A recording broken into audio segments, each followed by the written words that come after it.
Baik, assalamualaikum warahmatullahi wabarakatuh. Selamat pagi, siang, sore, dan malam.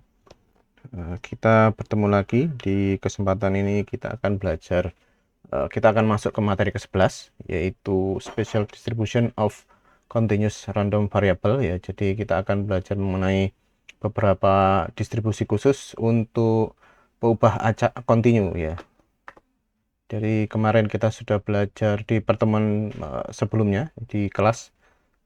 Kita belajar peubah acak untuk yang diskrit ya, special distribution. Tapi untuk yang diskrit kita sudah belajar mengenai yang kemarin adalah binomial ya, binomial, kemudian ada Bernoulli, kemudian ada Poisson ya, dan hypergeometric.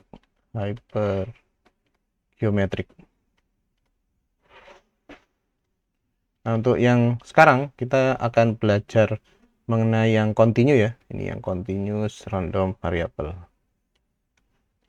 Yang akan kita pelajari kali ini adalah tiga saja, yaitu uniform, eksponensial, dan normal random variable ya.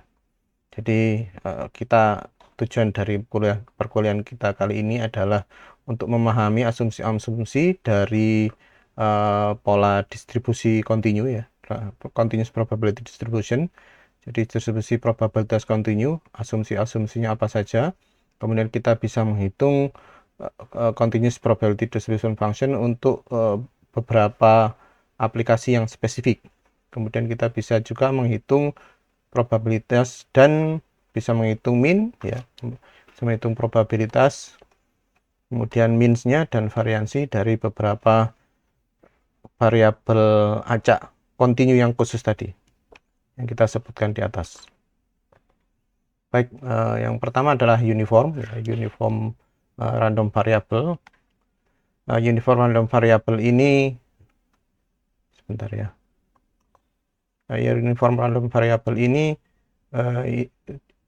itu muncul di keadaan ketika kita punya suatu interval, yaitu interval A sampai B ya. Kita punya interval A sampai B ya. Jadi di random variable ini kita akan mempunyai besar fx-nya atau besar probabilitasnya atau px-nya ya. Di sini itu akan sebanding dengan sebanding dengan ini salah, ini harusnya A, ini 1/b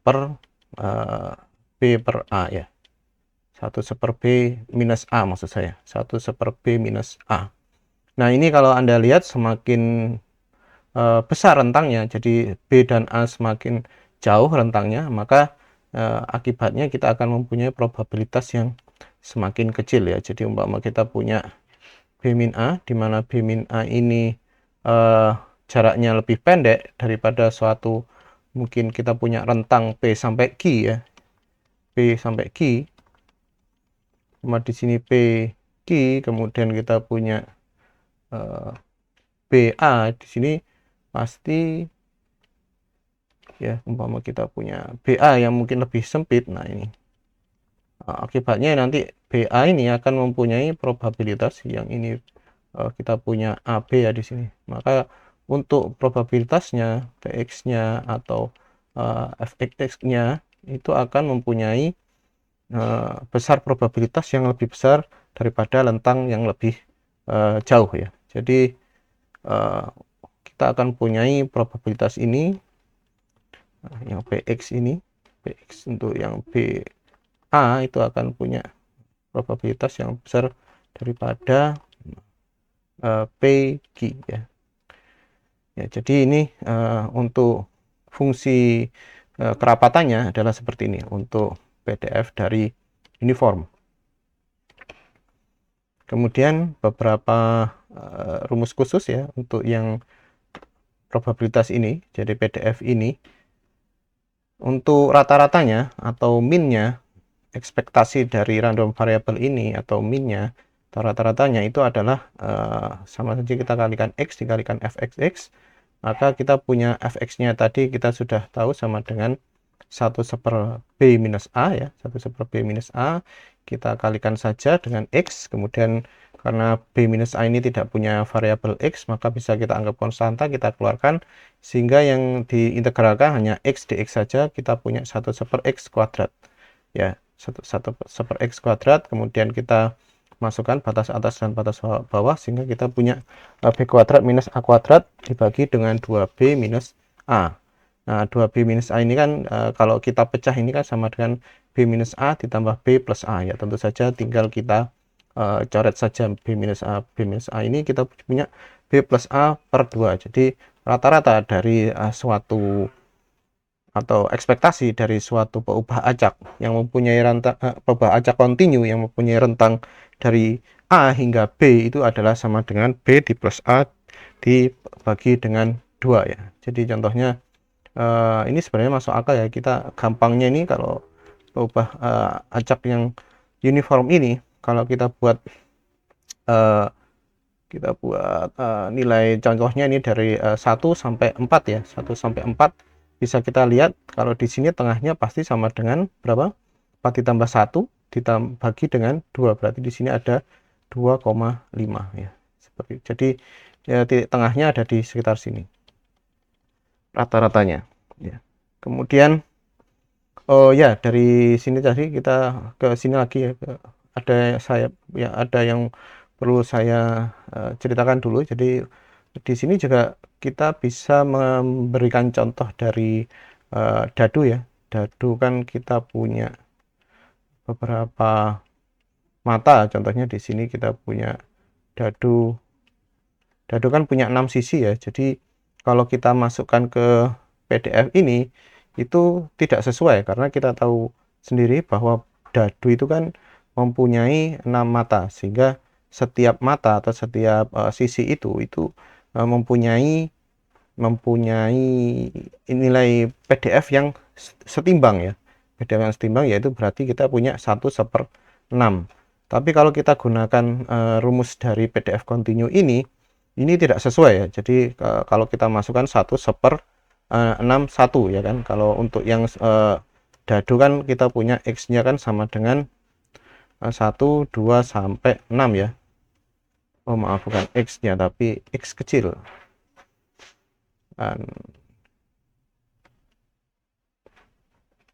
Oke, kita punya X kecil ini sama dengan 1/61, berarti kita punya 1/5 ya kan. Jadi untuk setiap matanya berarti punya kerapatan punya probabilitas yaitu 1/5. Ini kan salah. Terus kenapa kok rumus ini tidak bisa Anda gunakan untuk yang dadu? Karena dadu itu bukan termasuk dari peubah acak kontinu. Jadi dadu itu merupakan peubah acak diskrit ya. Jadi kalau peubah acak diskrit untuk yang uniform itu untuk fx-nya itu sama dengan 1/n ya. Jadi 1/n ini adalah jumlah dari dadunya. Jadi kalau uniform di yang diskrit itu mempunyai probabilitas 1/n. Jadi jumlah dari variabel datanya ya. Kalau yang dadu kan ada 6, berarti 1/6, maka kita punya untuk tiap dadu adalah 1/6 probabilitasnya. Jadi ini terkait dengan akan terkait dengan apakah dia diskrit atau kontinu. Nah, yang di sini kita bicara untuk uniform yang kontinu. Oke, kita kembali lagi. Oke, kita punya untuk ekspektasi dari variabel acak yang mempunyai distribusi uniform itu sama dengan B plus A dibagi dengan 2. Kemudian untuk variansinya kita bisa cari dengan kita cari dulu yang nilai ekspektasi dari variabel acak X dikuadratkan ya. Dari ekspektasinya kita kuadratkan dulu, X kuadrat seperti biasa ini keluar lagi yang 1/BA, kemudian menjadi X kuadrat diintegralkan otomatis jadi 1/3 X pangkat 3. Nah dari sini kita punya B pangkat 3 minus A pangkat 3 dibagi dengan 2B minus A. Nah ini bisa dipecah lagi ya, bisa dipecah lagi menjadi B minus A, B kuadrat plus A kuadrat tambah AB. Maka kita punya seperti ini, kita tinggal coret saja untuk B minus A-nya masing-masing. Kita mendapatkan ekspektasi dari X kuadrat atau momen kedua dari RV uniform, RV dengan distribusi uniform seperti ini ya. Jadi sama dengan B kuadrat ditambah A kuadrat ditambah A dikali B dibagi dengan 3.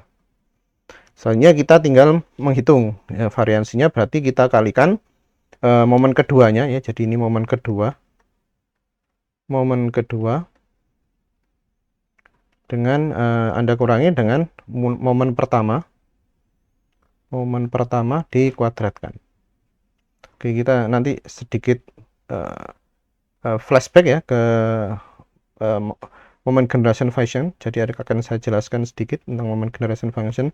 Yang jelas di sini yang kita lihat di sini adalah momen kedua ya. Kemudian di sini adalah momen pertama. Momen kedua itu adalah seperti ini ya. Oh maaf, bukan pakai kuadrat tapi kita gunakan momen kedua seperti ini. Jadi sub 2, kemudian di sini adalah sub yang pertama. Ini adalah minnya ya, momen pertama, kemudian Anda kuadratkan. Sehingga pada saat dikurangi, di sini B kuadrat ditambah A kuadrat tambah AB, kita kurangi saja dengan yang min tadi, sehingga kita bisa mendapatkan B minus A kuadrat dibagi dengan 12. Kemudian selanjutnya untuk momen generation function atau fungsi untuk menghasilkan momen, fungsi penghasil momen ya, ini fungsi penghasil momen.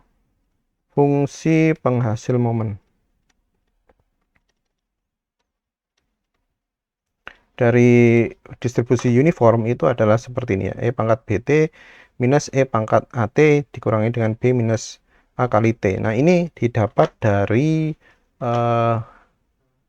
ya, jadi kita kalau bicara tentang momen, kita bisa ke sini sebentar ya. Jadi ada momen dan momen generating function ya. Jadi atau fungsi untuk menghasilkan momen ya. Jadi momen dan fungsi penghasil momen itu ya. Jadi momen ini jadi kita akan membahas mengenai momen generating function. Jadi tujuan dari momen generating function itu adalah untuk menentukan momen dari suatu peubah acak ya. Jadi tapi yang paling penting gunanya dari momen generating function ini itu adalah untuk menghasilkan fungsi distribusi dari suatu peubah acak. Jadi sebenarnya gunanya dari momen generating function itu akan menghasilkan suatu peubah acak. Jadi sebentuk umumnya adalah seperti ini ya, Gx sama dengan X pangkat R ya. R ini adalah 0, 1, 2, 3. Ini R ini adalah momen ke-0, momen ke-1, momen ke-2, dan momen ke-3. R ini adalah momennya. Jadi R ini adalah momen dari asalnya, dari suatu peubah acak X. Yang dinotasikan di sini di buku Walpole itu sama dengan mu absen subscript R. Ya, jadi umpama kita punya momen dari asal ke R dari suatu peubah acak X, kita bisa menuliskan seperti ini ya.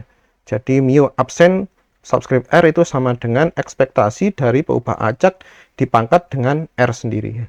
Jadi kalau di sini kita bisa membuat, kalau yang pertama berarti sama dengan X fx ya, X fx.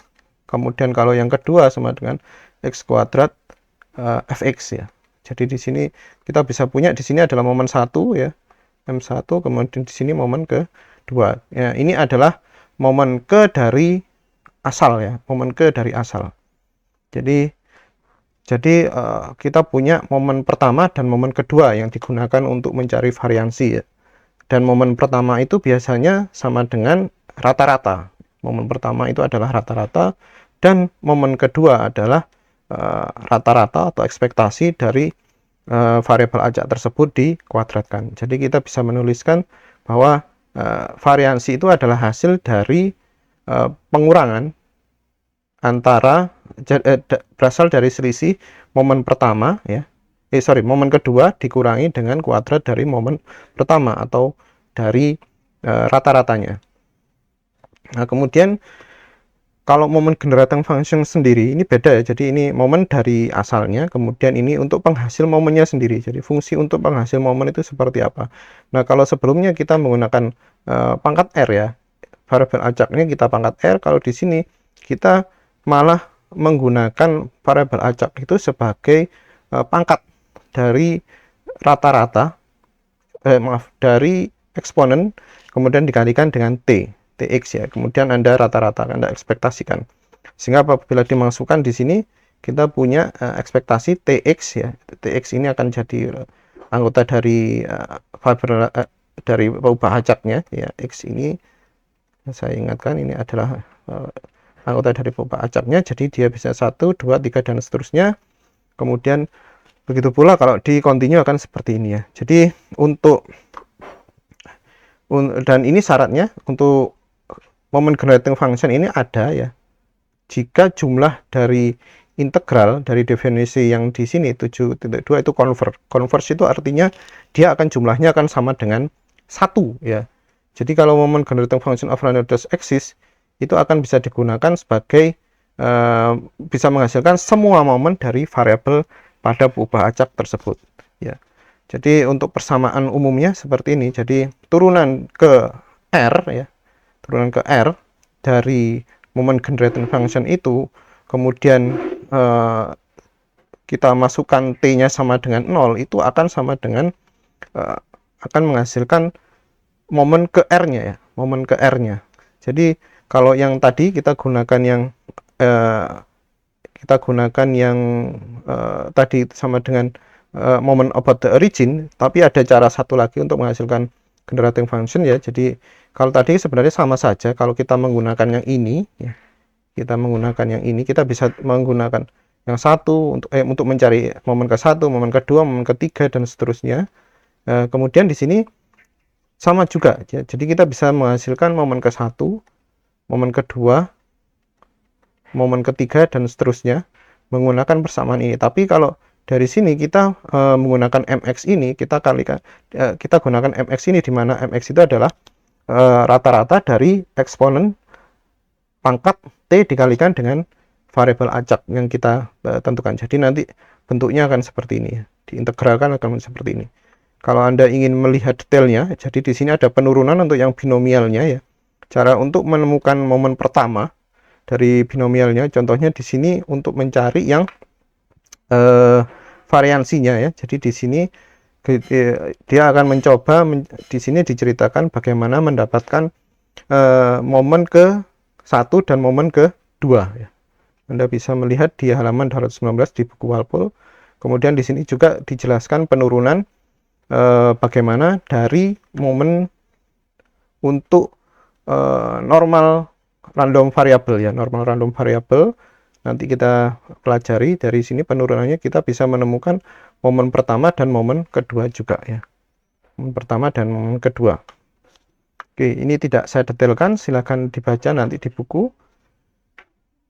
Kemudian kita lanjut lagi untuk yang materi ke-10. Jadi kita punya moment generating function itu dari sana tadi ya, penjelasan yang sudah saya paparkan tadi itu. Ini adalah moment generating function untuk distribusi uniform. Oke, kita masuk ke contoh soal ya. Jadi umpama kita mempunyai peubah acak yang menunjukkan keadaan suatu kasus fading ya, di suatu kasus propagasi. Jadi ceritanya ada di sini ada pemancar ya, ada pemancar Tx. Di sini transmitter, kemudian di sini ada receiver ya. Jadi ini kalau di dunia telekomunikasi kita sudah sering mendengar tentang fading ya. Fading itu adalah perubahan dari daya yang diterima dari suatu kejauhan ya.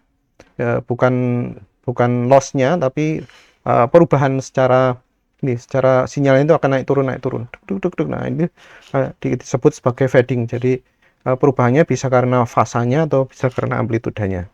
Tapi ini yang penting, ini menjelaskan cerita. Jadi Anda akan mempunyai dayanya itu naik turun ya. Di sini diceritakan, di sini dari 80 dB sampai ke 95 dB ya. Jadi dayanya itu naik turun dari 80 dB sampai 95 dB. Nah, sekarang kita ingin mencari probability density function untuk yang PDF X ya, PDF dari suatu peubah acak X. Dan ini sudah dijelaskan bahwa fading ini terjadi secara uniform, secara terdistribusi secara uniform dari range 80 sampai 95 dB. Jadi kita ingin mencari PDF-nya. Jadi kita bisa kemudian kita diminta untuk mencari ekspektasinya, variansinya, kemudian moment generating function-nya, kemudian kita diminta untuk mencari nilai dari probabilitas kurang dari 85, kemudian kurang dari 85 dengan terbuka ya, ini yang close karena ada sama dengan, kemudian ini yang open, kemudian lebih dari 85, dan yang untuk yang open, kemudian ini yang close, X lebih dari 85.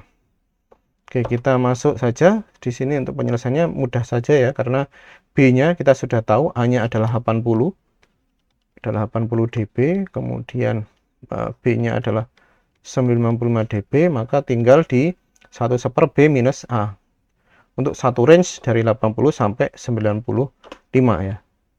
Maka kita buat 1/15 ya, 1/15 untuk probabilitasnya dari 80 sampai 95.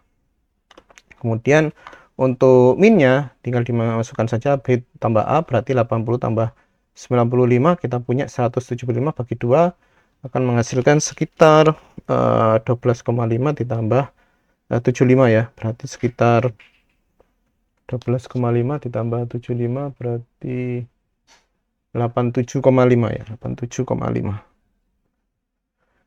87 ya, 87,5. 87,5. Kemudian untuk variansinya tinggal dimasukkan, kita sudah punya rumusnya tadi di sini. Variansinya B min A kuadrat bagi dengan 12. Kita mendapatkan 225/12. Dan moment generating function-nya tinggal dimasukkan saja. Ya, di sini B dan A, kemudian B minus A.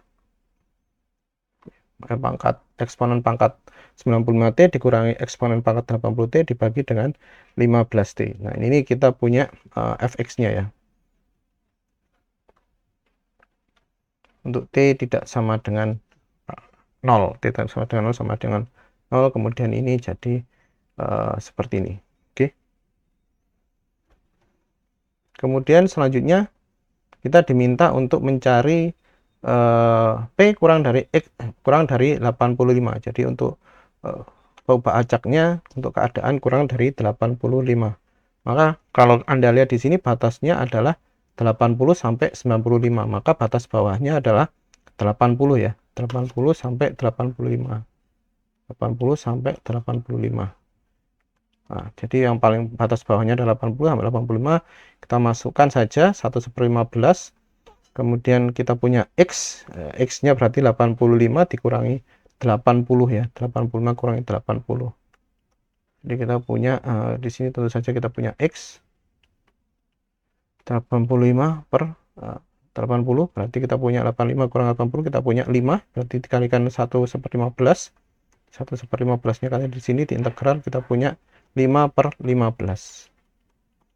Begitu juga dengan yang ini lebih dari 85, 85 batas atasnya adalah 95 ya. 95, maka ini ke arah kanan, kalau yang ini ke arah kanan, maka batas atasnya adalah 95. Dari 85 hingga 95 kita punya 5/15 juga.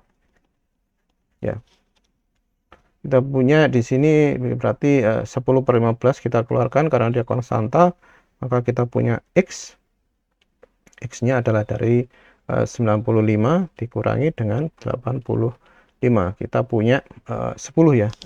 95 kurang 85 berarti 10. Ya, 10 kali 10 sama dengan ya 95 kurang 85 10. Kemudian 10 kali 10 harusnya 100 ya. Ya harusnya 100/15. Sebentar. Ini 10/15 ya. Kemudian kita punya X untuk 95 dan 85. Berarti kita punya 10/15 dikali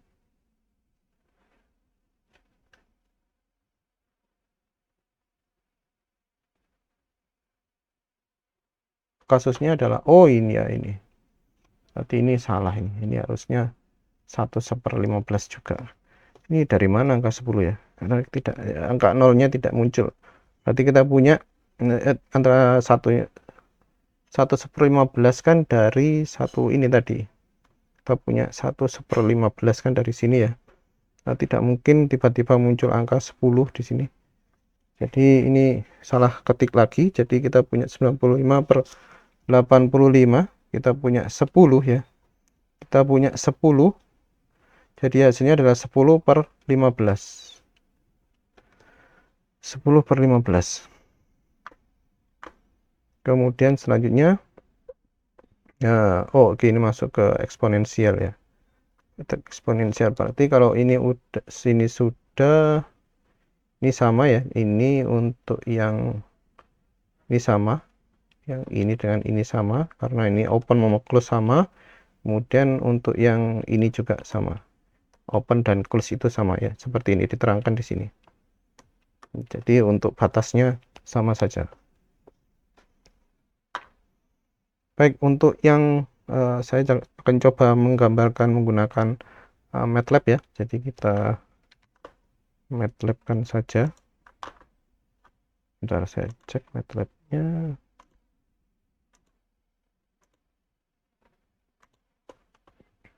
Oke, di sini saya coba CLC dulu.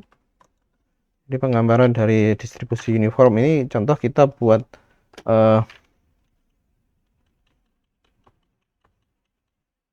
kalau di MATLAB kita gunakan random ya. Random itu adalah di sini saya membuat suatu angka acak ya, banyaknya satu baris saja. Satu baris saja sampai 1000 kolom, 10.000 kolom, artinya dia akan menjadi memanjang ya, memanjang sampai 1 2 3, ada 100.000 ya, 100.000 angka acak.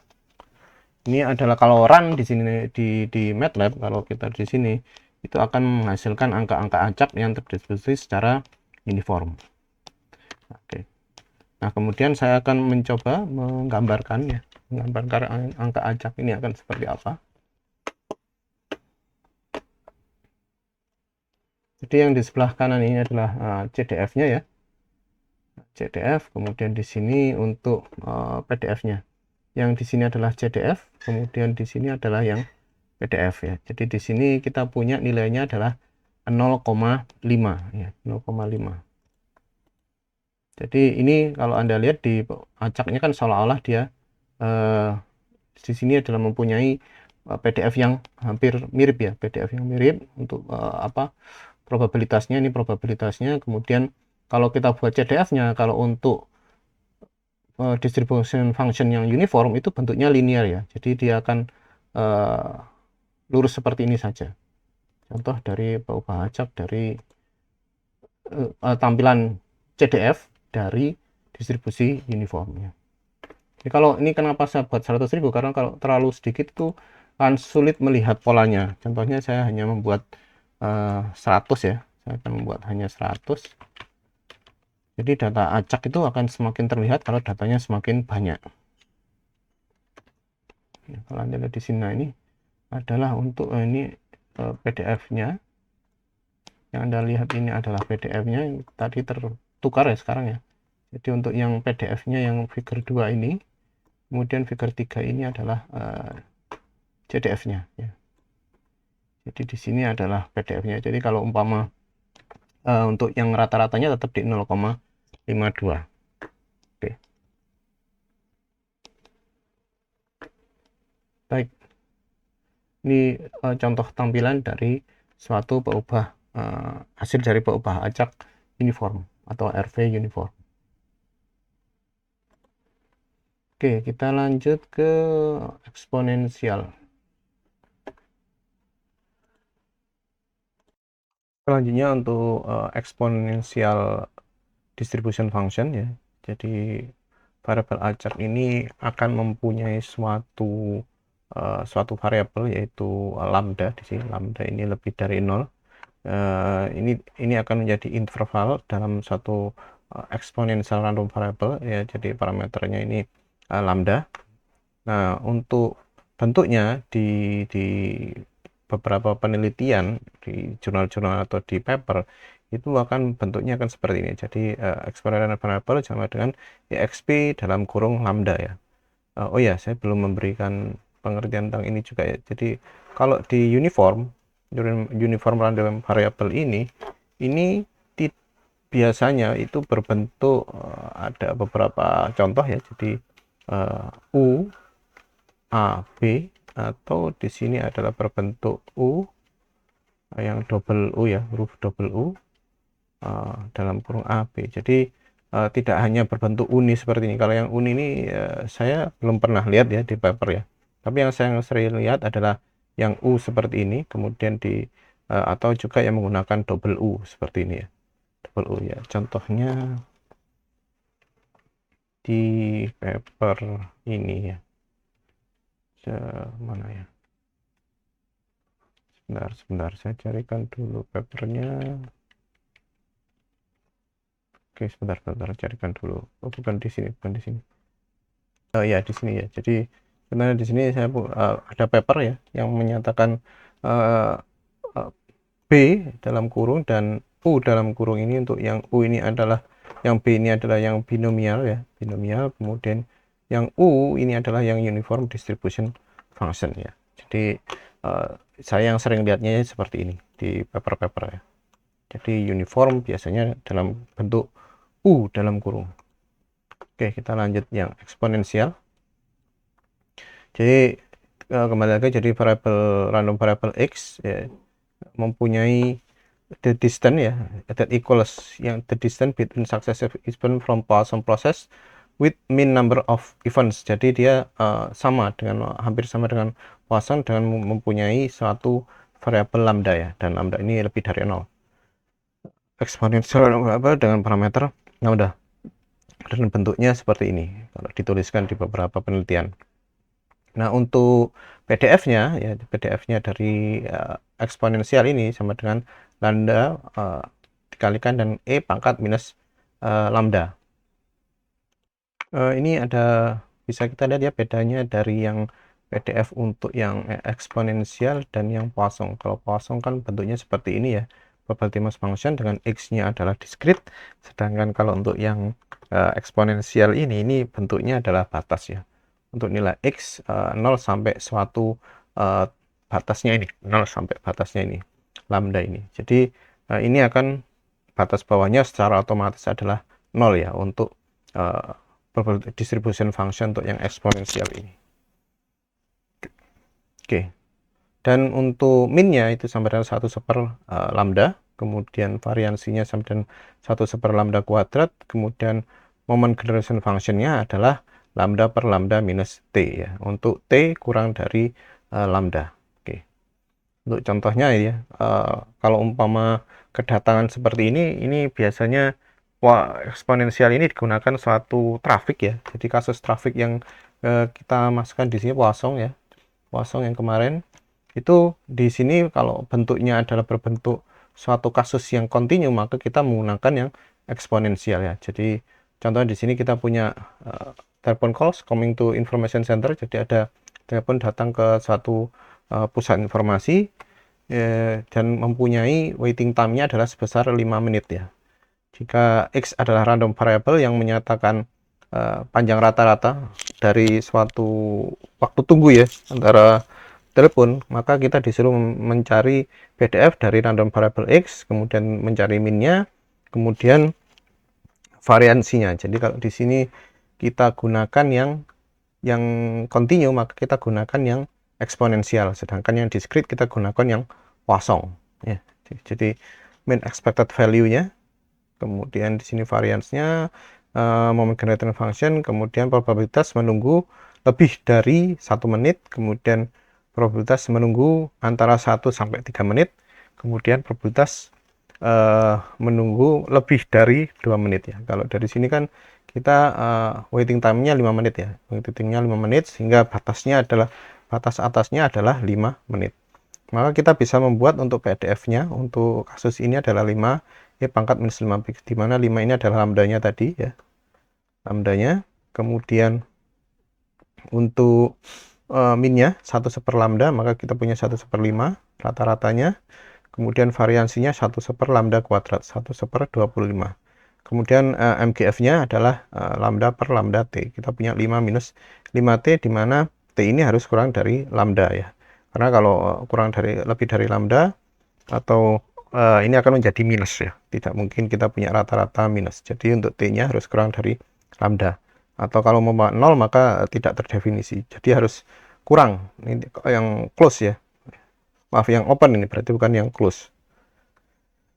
Kemudian probability untuk menunggu kurang dari 1 menit. Kalau kurang dari 1 menit masih ingat bahwa batas atasnya adalah lambda ya. Jadi 5 masih bisa mungkin, berarti kita punya 0 sampai 1, 5 minus E pangkat minus 5x dx. Kita punya E pangkat minus 5x. Kita masukkan 1 di sini ya. Kita masukkan 1 jadi E pangkat minus 5 dan E minus 0 ya. Jadi kalau E pangkat 0 kan sama dengan 1.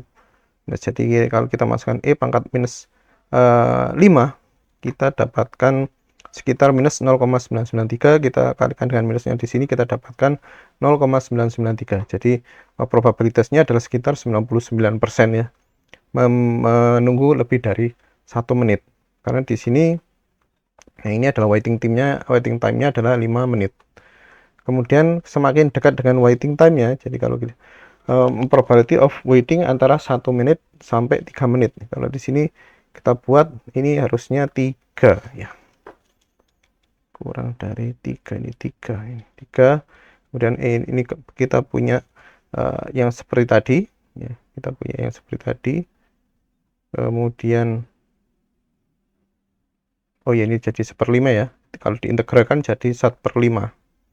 1/5 maka dia akan menjadi minus ya. Di sini juga kita integralkan, kita punya E pangkat minus 5x 3 E pangkat minus 15 jadinya. E pangkat 15 sama dikurangi dengan E pangkat minus 5 juga. Kita dapatkan 0,0067. Kemudian untuk menunggu antara 2 menit, lebih dari 2 menit, maka kita punya 2 sampai minus tak terhingga, tapi di sini untuk lebih dari 2 maka sebentar. Oh ya, ini batasnya sampai tak terhingga ya. Batasnya sampai tak terhingga. Sedangkan E pangkat minus tak terhingga kan sama dengan 0 ya. Tak terhingga kan sama dengan 0. Nah, kalau kita coba selesaikan di sini, oke, ini sama dengan E pangkat minus, di sini adalah minus tak terhingga ya. Kemudian di sini minus E pangkat 5x. Sorry, ini adalah minus 10 ya. 10, maka kita sama dengan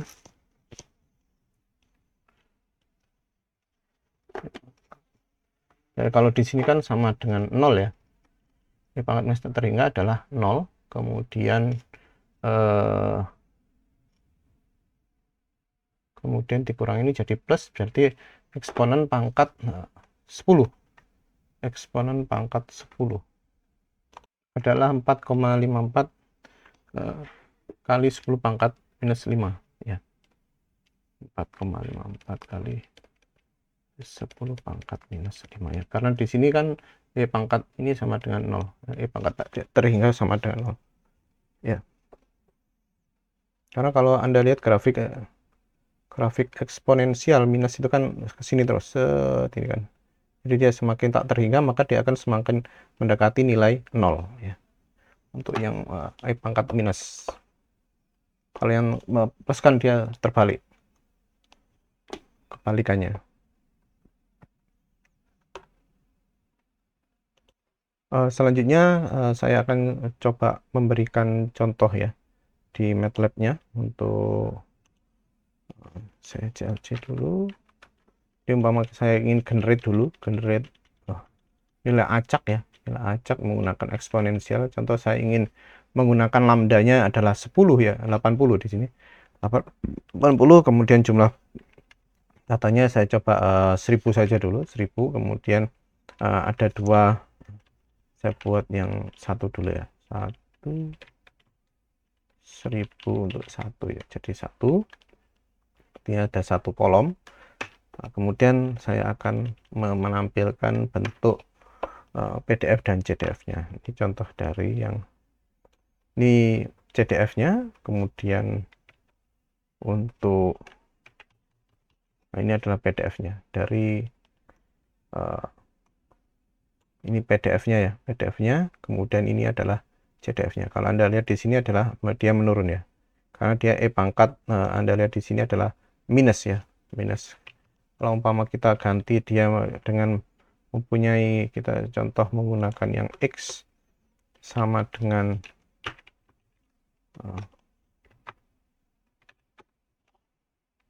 kita gunakan yang 1 sampai 100.000 contohnya ya, 1 juta. Kemudian saya coba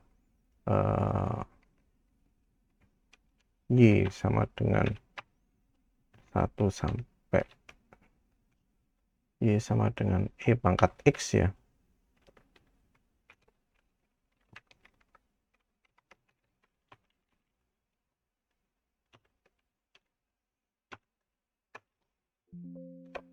Oh sorry, eksponen, maaf. Eksponen X, eksponen dari X. Nah kalau kita buat kita plot ya, plot X, Y.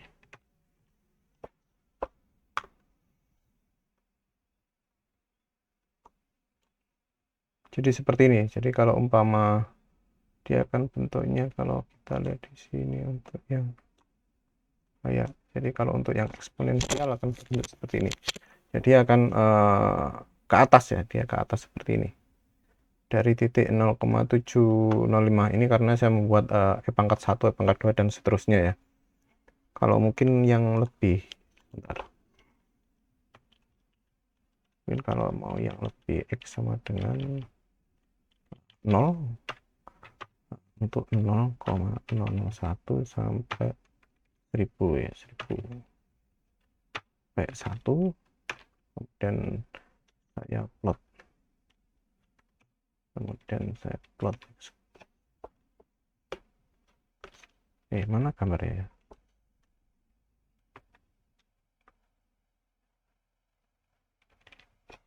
Oh, nggak muncul ini. Sebentar. Oke, kita ternyata benar ya. Jadi umpama kita punya X sampai 10.000 contohnya, kemudian kita Y sama dengan eksponen X, maka kalau kita plot X terhadap Y, kita bisa punya bentuk grafik untuk eksponennya seperti ini ya.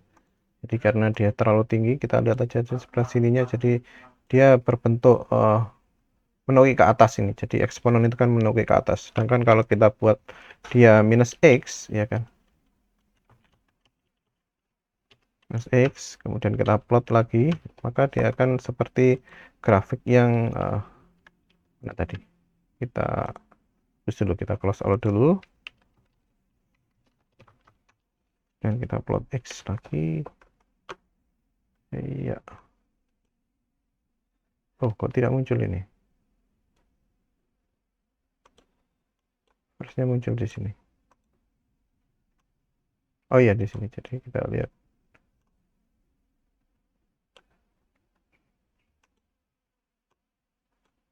Oke. Ini tidak terlalu curam, yang artinya sebenarnya saya ingin menunjukkan bahwa dia akan berbentuk seperti ini ya. Jadi kalau untuk yang E pangkat minus X itu kan seperti ini, E pangkat minus X. Kalau untuk E pangkat X kan berbentuknya seperti ini ya, E pangkat X. Itu grafik eksponensial. Dan kalau kita buat contohnya yang di MATLAB untuk probabilitas yang eksponensial, saya buat contohnya di sini, kita buat random ya. Jadi kalau di random eksponensial untuk probabilitas acak, kalau kita ingin mengeluarkan angka dengan lambdanya adalah 80 ya, kemudian kita mau buat 1000 angka, kita akan lihat bagaimana kalau dia dibuat PDF atau CDF-nya ya. PDF atau CDF-nya, kemudian kita plot saja. Kemudian dia akan berbentuk seperti ini ya. Jadi ini untuk PDF-nya, ini adalah CDF-nya, kemudian ini adalah PDF-nya. Jadi data-data itu akan semakin banyak di sini, semakin banyak itu adalah nilai yang jelek ya. Kalau di sini, kalau Anda umpama di sini ada nilai 1 sampai sekian ya, 1 sampai sekian, umpama di sana 1 sampai 10, artinya di sini berarti yang nilainya 1 itu lebih banyak daripada nilainya yang lebih tinggi. Jadi untuk model distribusi seperti ini berarti data-data yang Anda punya nilainya yang kecil itu lebih banyak daripada data yang besar, karena probabilitas muncul yang data besar itu semakin kecil ya. Kalau di atas di sini kan contoh adalah nilai di sini, coba kita lihat di sini adalah X-nya adalah 23,57. 23,57 itu ada, Anda bisa menemukan sekitar 7% ya. 7%. Kemudian untuk data mungkin ini kalau kita lihat di sini nilai X sama dengan 252 itu jumlahnya adalah probabilitasnya adalah 0,008 atau sekitar 0,8% ya. Di sini 7%, di sini 0,08%. Jadi lebih banyak data yang nilainya lebih kecil ya. Kalau Anda urutkan datanya, kalau Anda membuat PDF kan Anda urutkan datanya ya. Di sini nilainya 1, 2, 3 dan seterusnya. Kemudian di sini adalah PDF-nya. Maka untuk karakteristik dari distribusi function untuk yang eksponensial ini, dia mempunyai nilai yang lebih kecil daripada untuk probabilitas nilai yang lebih kecil itu lebih besar munculnya daripada data-data yang mempunyai angka yang lebih besar ya. Dan kalau Anda lihat di sini tidak seperti yang uniform yang tadi hanya linear, kalau yang di sini berbentuk agak melengkung ya, kurvanya agak melengkung untuk CDF-nya. Jadi lama-lama dia akan semakin banyak. Jadi untuk curamnya itu ada di sisi yang nilai yang kurang ya. Nilai yang kurang itu akan menembus pelan-pelan, kemudian tidak terlalu ekstrim, baru masuk ke jumlahnya. Kumulatifnya akan sama dengan 1. Jadi ini karakteristik dari distribution function untuk yang eksponensial. Oke. Baik, kita lanjut ke yang normal ya. Ini yang paling sering digunakan di telekomunikasi, utamanya untuk noise ya. Kalau telekomunikasi itu ada noise, jadi suara-suara yang mengganggu di alam semesta ini biasanya dimodelkan dengan AWGN ya, Adaptive White Gaussian Noise. Ya, ini ada Gaussian. Gaussian ini adalah normal ya, probabilitas normal. Jadi banyak nama sebenarnya di normal. PDF ini ada PDF normal, kemudian Gaussian, kemudian ada lagi yang Bell ya, Bell. Jadi dia sebenarnya berbentuk Bell, ini bukan nama orang tapi Bell, distribution function yang berbentuk Bell, karena nanti Anda lihat bentuk dari CDF-nya ini PDF-nya akan berbentuk seperti lonceng terbalik ya. Jadi ini normal distribution function. Jadi ini adalah yang paling sering digunakan ya untuk continuous measurement, adalah normal random variable. Kenapa disebut dengan normal nanti akan kita lihat di PDF-nya ya. Jadi ada normal, Gaussian, Bell. Gauss distribution. Jadi ini bentuk PDF-nya itu dari Pak Carl Friedrich Gauss ya. Jadi Friedrich Gauss. Dan ini biasanya dilambangkan dengan X. Untuk normnya adalah Anda punya, kalau umpama ada suatu macam-macam, kalau di Wikipedia itu biasanya bentuknya N ya. Maaf, di penelitian yang umum itu bentuknya adalah N. Normal, sebentar saya carikan dulu contohnya ya. Jadi untuk Gaussian distribution ini nanti akan muncul lagi di slide ya. Ini adalah PDF-nya ya.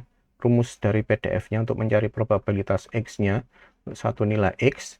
Kemudian bentuknya akan seperti ini. Jadi kalau Anda lihat untuk nilai umpama ada data dari minus sampai maksimum di sini ya, minimum sampai maksimum, Anda lihat nilai tengahnya atau data yang paling sedang-sedang saja itu nilainya itu yang paling probabilitasnya itu yang paling tinggi ya.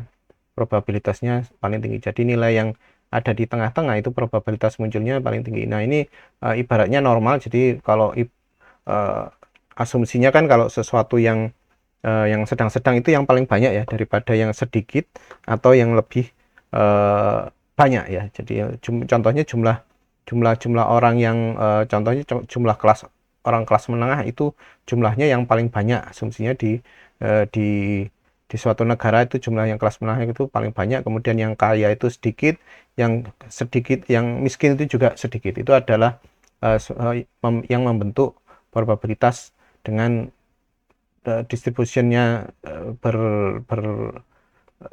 distribusi normal ya. Jadi distribusi normal itu berarti yang nilai tengahnya itu yang paling banyak. Kemudian ya tadi ya, jadi untuk pelambangannya, untuk penulisannya itu biasanya dibentuk seperti ini ya. Jadi ya ini. Jadi ada tulisan n ya, n. Nah ini ya. Jadi satu variabel acak itu dinotasikan dengan umpama Anda ketemu n ini berarti dia adalah normal dengan min tertentu dan deviasi tertentu ya, deviasi tertentu. Variansi tertentu. Jadi kalau pasti n kemudian bisa dibentuk n seperti ini atau n-nya berbentuk latin seperti ini. Jadi yang penting kalau Anda muncul ada isiannya di sini itu berarti yang pertama adalah min-nya, kemudian yang kedua adalah variansinya. Ya, seperti ini ya. Kemudian untuk PDF-nya 1/1 sigma dikalikan akar dari 2pi, kemudian eksponen pangkat atau eksponen minus tengah dalam kurung x minus dari rata-ratanya dikurangi dengan sigmanya atau standar deviasinya, kemudian Anda kuadrat ya. Jadi nanti kalau Anda dapatkan umpama x gini, x itu sama dengan normal ya, jadi dengan 0,4 berarti standar deviasinya adalah sama dengan 2 ya, karena ini adalah masih variansi ya. Ini masih variansi, sedangkan ini umpama berarti mu-nya adalah 0, berarti untuk umpama Anda punya data dia lokasinya adalah di 0 ya. Kemudian standar deviasinya itu adalah 2 di sini, minus 2. Ini adalah standar deviasi untuk satu deviasi. Nah kan nanti umpama di sini berarti sekitar 2 kali deviasi ya. 2 kali deviasi berarti di sini 4 mungkin.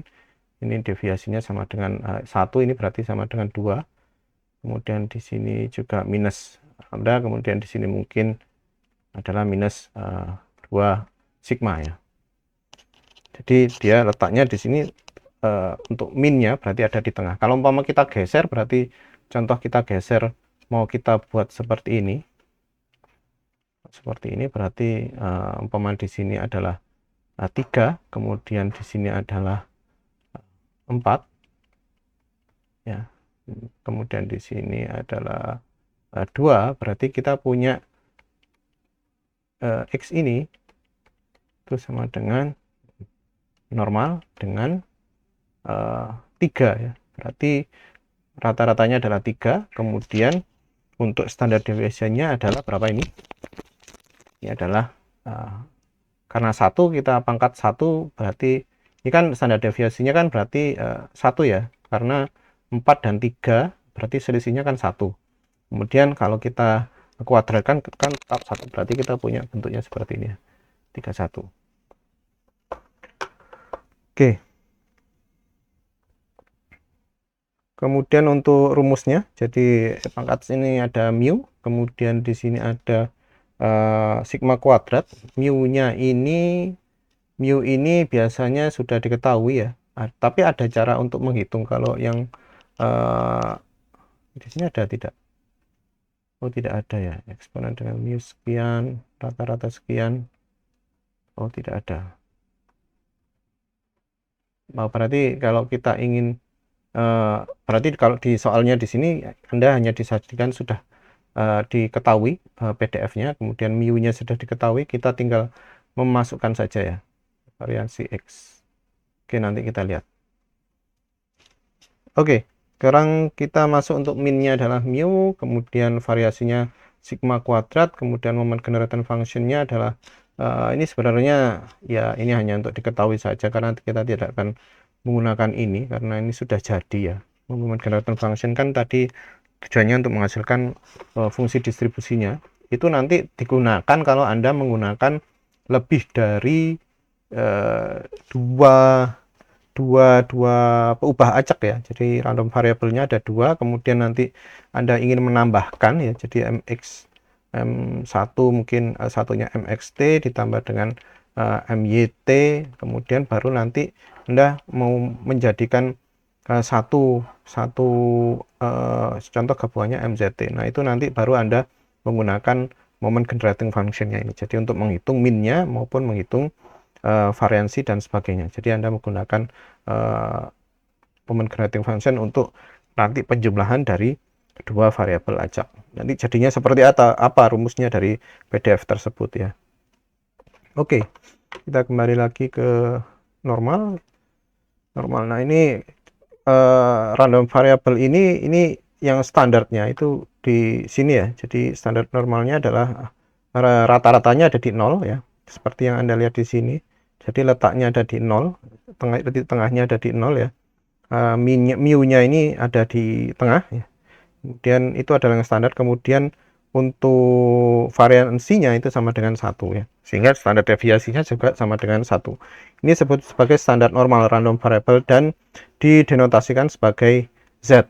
Kemudian kita punya kumulatif distributive function untuk standar normal deviasi itu bisa menggunakan psi ya, ini kita psi Z, psi bacanya psi Z, kemudian sorry maaf ini apa ini psi, oh maaf ini v ya, vz ya. Di vz ini adalah sama dengan probabilitas dari suatu nilai z ya, variabel random variabel yang kurang dari nilai z ini. Jadi umpama kita isi v sama dengan 2, berarti p-nya ini adalah variabel acak tadi yang berada di nilai kurang dari 2 ya. Jadi umpama di sini kita punya umpama di sini adalah 0 ya, 0, kemudian ini 1, 2, 2, maka kita ingin tahu umpama di sini kurang dari 2, maka kita ingin tahu yang di sini ya, di sini kemudian kita arsir sebanyak ini. Nah, jadi yang semua ini dari sini sampai sini. Tapi untuk yang daerah sana itu tidak termasuk. Daerah sini itu tidak termasuk. Jadi hanya yang kurang dari 2 ya. Umpama kalau kita buat juga yang PZ kurang dari 1 ya. Untuk yang standar seperti ini berarti kalau umpama P Z kurang dari 1 ya, berarti kita buat seperti ini. Yang untuk yang kasus normal 0, kemudian di sini standar deviasinya di sini adalah 1, berarti yang kita buat di sini yang kita arsir adalah yang sebelah sini. Ya, ini yang CDF-nya. Jadi ini CDF ya, ini ya. Ini CDF-nya. CDF. Jadi kalau umpama ini adalah yang Z kurang dari 2, ini kurang dari 2, kemudian Z kurang dari 1 seperti ini. Jadi untuk itu kita gunakan Z ya. Z ini apa? Z ini adalah ini. Ya, jadi nilai X ya. Nilai X-nya apa? Kemudian kita kurangi dengan minus mu, kemudian kita bagi dengan sigmanya. Jadi kalau probability itu nanti di dalam bentuk PZZ ini. Jadi kita tidak akan menghitungnya ya, tapi kita akan menggunakan suatu tabel normal ya. Sudah ada banyak sekali di internet, bisa Anda cari ya. Nanti kita lihat penggunaannya di contoh soal. Jadi umpama X ini adalah satu peujak acak dengan ekspektasinya adalah mu dan variasinya adalah sama dengan sigma kuadrat. Baik, kita akan melihat contoh soalnya. Jadi Z ini nanti adalah sama dengan X minus mu dikurangi sigmanya. Jadi nanti umpama kita ditanya X-nya sekian, kemudian kita ingin mencari di tabel, maka kita rubah dulu ke dalam Z ya. Jadi X-nya dulu berapa, mu-nya berapa, sigmanya dulu berapa, kemudian kita rubah ke dalam bentuk Z. Nanti kita gunakan tabel Z tersebut. Ini contohnya tabel ya. Oke. Ini contoh tabelnya. Ya, ini tabel ya. Jadi ini dalam standar normal distribution. Jadi ini CDF-nya. CDF dari standar normal distribution kita gunakan Z. Jadi nanti kita cari nilai X, X-nya kemudian mu, nah kemudian baru kita masukkan ke standar normal tabel ini. Kita cari nilai dari CDF-nya berapa. Oke, ini bisa kita lihat di contoh soal ini. Jadi sebuah pabrik lampu ya, PT Pijar Jaya, itu mendistribusikan rata-rata mempunyai, jadi suatu lampu masa hidup lampu yang diproduksi oleh PT Pijar Jaya itu terdistribusi normal ya. Jadi rata-rata dia mempunyai waktu hidupnya rata-rata adalah 1000 ya. Jadi kita punya mu-nya adalah mu sama dengan 1000. Kemudian standar deviasinya adalah 100 ya. Berarti kita sudah punya standar deviasinya adalah 100. Maka kita punya kuadratnya adalah sama dengan 10 pangkat 4 ya.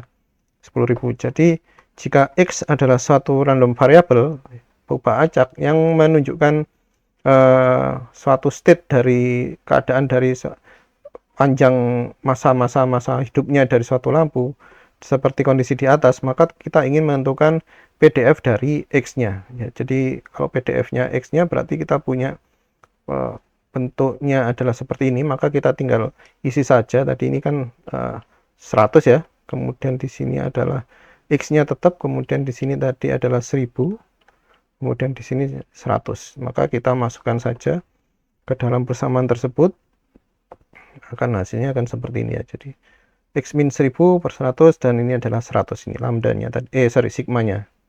Ini saja ya. Jadi ini bentuk PDF-nya adalah seperti ini. Kemudian min-nya, standard deviation dan variansi. Jadi sudah diketahui tadi min-nya seperti ini, kemudian standar deviasinya 100, ini tadi 1000 mu-nya, kemudian untuk variansinya tentunya tinggal kita pangkat 2 saja, kita dapatkan 10.000. Selanjutnya untuk mencari ini tadi, mencari fx 900, jadi nilai 900. Jadi kalau di sini berarti kita ingin mencari PDF-nya dari 900. Berarti kita tinggal masukkan saja ke dalam sini ya.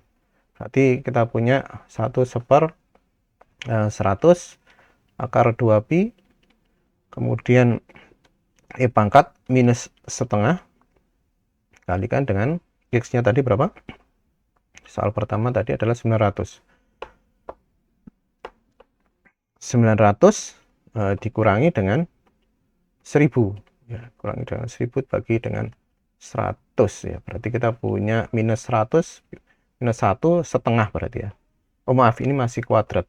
Berarti kita punya minus 100 dibagi 100 berarti 1 minus ya. Berarti minus 1 dikuadrat berarti 1, di sini pangkat setengah, berarti pangkat setengah kita punya 1/100 akar 2pi pangkat setengah ya. Pangkat minus setengah, maaf. Karena tadi kan di sini sudah 100 ya. 100 minus 100 bagi 100, 1 minus 1 dikuadratkan jadi 1, di sini jadi minus setengah. Kemudian tinggal kita masukkan saja, kita dapatkan 1/100 dan seterusnya kita kalikan, kita dapatkan 0,024 ya. 0,024. Kita lihat dengan MATLAB-nya ya, kita punya MATLAB-nya di sini. Coba saya CLC dulu. Berarti kita punya yang berapa? Pangkat minus setengah ya. Eksponen setengah adalah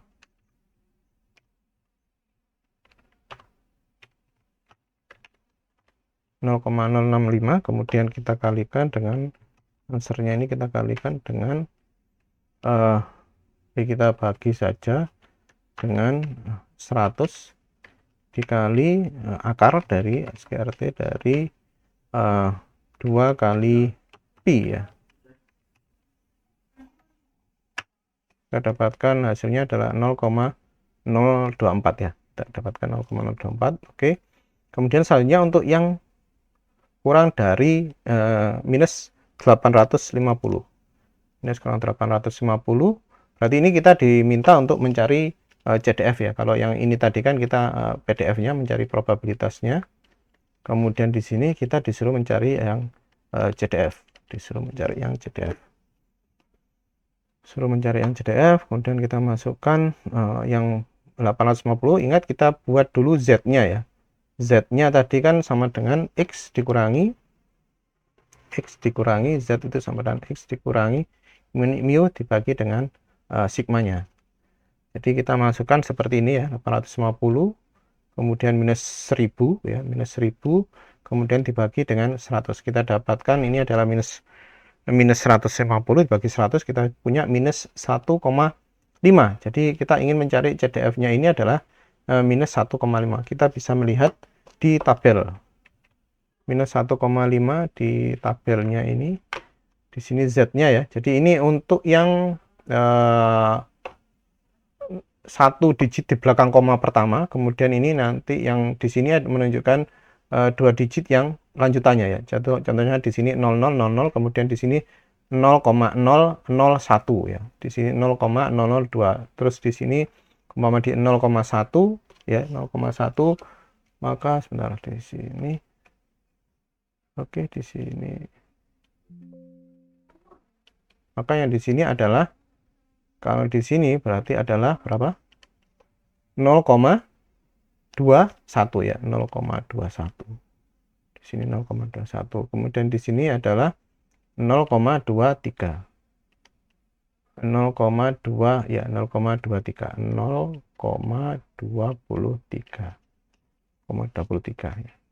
Di sini 0,21. Ini contohnya ya. Kemudian kalau di sini kita diminta disuruh mencari Z sama dengan minus 1,5. Mari kita lihat Z minus 1,5.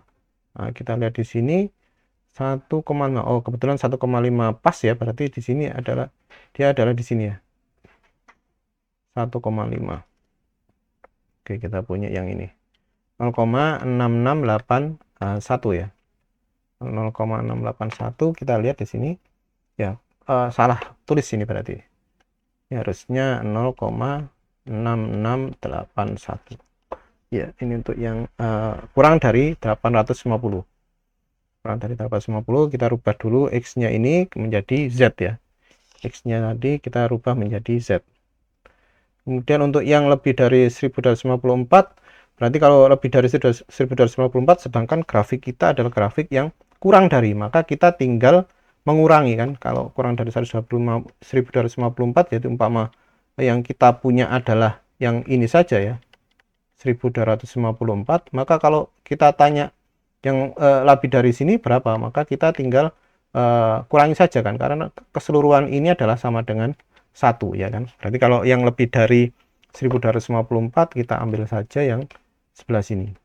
Berarti kita kurangi saja 1 dikurangi dengan probabilitas X yang kurang dari 1254. Kita masukkan ke sini, kita dapatkan untuk V-nya itu sama dengan 2,54. Kita lihat ke grafik, kita lihat ke tabel berapa tadi? 2,54 ya, 2,54. Kita cari yang 2,54. Oh ya, 2,51, 2, 3, berarti baris ke kolom kelima. 1, 2, 3, 4, 5. Berarti di sini ya. 0,99446. 0,99446 ya. 1 dikurangi 0,99446. Oke, kita hitung di MATLAB.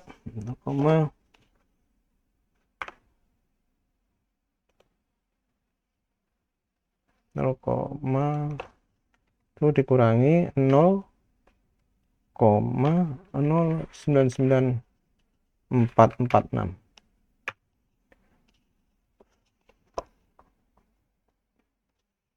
Oh sebentar, oh maaf salah, harusnya 0, ya ini 0,005 dan seterusnya ya. Kemudian untuk yang ini kalau yang 2, batasnya 2, berarti kita tinggal mengurangi saja ya. Kita kurangi saja. Kalau untuk yang lebih ini sama juga, kita kurangi dengan 1 ya kan. Kita kurangi dengan 1. Jadi antara yang X dengan yang antara yang maaf, yang ini adalah yang 975 dan 2254, maka kita bisa buat seperti ini ya. Jadi 975 berarti kalau 975 sampai 1254 mungkin ini tidak selalu benar ya, untuk lokasinya ini hanya kira-kira saja untuk melihat saja. Berarti yang kita butuhkan adalah dari sini ya, dari sini. Maka kita bisa mengurangi yang dari sini, yang dari 1254 dulu, yang besar dulu ya, dari yang ini dulu, yang 1254 ya, 1254 yang kita hitung dulu, kemudian kita kurangi yang dari sini. Nanti kita akan punya selisihnya yang ini saja ya. Jadi yang 1254 kurang dari 1254 ya, yang ini ya, kemudian yang 975 ya, 975, sehingga nanti kita bisa benar-benar dapat yang tengahnya ini ya. Ini dapat 2,54 dan minus 0,25 dapatnya 0,59863. Oke, kemudian selanjutnya untuk yang soal ke D ya. Jika suatu jadi perusahaannya ini mengiklankan bahwa 95% dari lampunya itu bisa bertahan sampai sekitar 900 jam ya, 900 jam.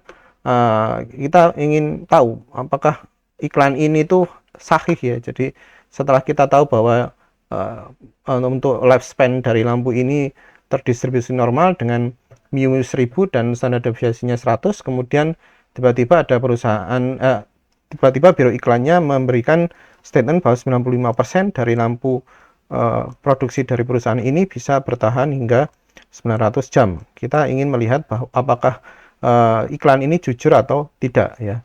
Iklan ini jujur atau tidak. Maka kita bisa masukkan 900 ini, berarti nilainya X-nya adalah 900. Kita masukkan ke dalam Z ya, 900 per 1000 100, kita dapatkan ini ini berarti yang lebih dari 900 bertahan lebih dari, kita at least ya, di sini ada at least ya, 90% of the lights can ignite for at least 900 hours. Jadi 90% dari lampunya itu bisa bertahan hingga 900 jam, berarti lebih dari 900 ya. Jadi P-nya ini adalah P untuk X-nya itu lebih dari 900. Nah, berarti kalau P ini berarti kita untuk kalau yang lebih seperti tadi ya, berarti kita hanya bisa, sedangkan untuk tabelnya hanya bisa mencari yang kurang ya, berarti kita 1 minus P X ya. Oh ya, ini adalah variabel acak X kurang dari 900 ya. Kita cari yang kurang dari 900, maka kita masukkan yang Z tadi 975 dikurangi dengan mu-nya dibagi dengan salah, maaf, yang ini berarti 900 dikurangi dengan mu-nya dibagi dengan standar deviasinya, kita dapatkan berapa? Minus 100. Kita dapatkan V-nya adalah, Z-nya adalah 1 ya. Berarti kita cari di tabel untuk V sama dengan 1. V sama dengan 1. V sama dengan 1 adalah 0,84134 ya. 0,84134. Sebentar. 1 itu adalah 0,84134 ya ini. Untuk V-nya 1 harusnya 0,84134. Oh, ini harusnya salah ini baru. Ini harusnya 1,084134. Hasilnya malah sama dengan adalah hanya 15% saja ya. Hanya 15% saja. Ini cukup masuk akal karena ini salah ya. Maksud saya dalam hal ini masuk akal karena tidak mungkin sebesar ini ya. tidak mungkin sebesar ini karena rata-ratanya sendiri itu adalah kita punya rata-ratanya adalah 1000 ya. Rata-ratanya adalah 1000. Kita punya mu-nya adalah 1000. Oh, sebentar. 900 minus 1000 ini harusnya minus 100 ya, dibagi 100. Oh, ini yang salah. Harusnya minus 1. Kalau minus 1 berarti kita punya minus 1 itu ada di sini ya. Oh iya benar. Kalau minus 1 dia hasilnya adalah 0,15866. Oke, saya hapus dulu sebentar. Ya, benar ya. Ya, berarti kalau minus 1 itu hasilnya benar 0,1586 sehingga kita punya 0,84. Ini 84 ini berarti 0,84 kita bisa bilang bahwa ini adalah 84% ya. Jadi iklannya salah. Iklannya kalau yang menjustifikasi 95% ini salah. Harusnya adalah hanya 84,134%. Baik, baik, untuk materi 11 ini sudah selesai. Terima kasih. Assalamualaikum warahmatullahi wabarakatuh. Selamat sore, siang, malam, dan pagi.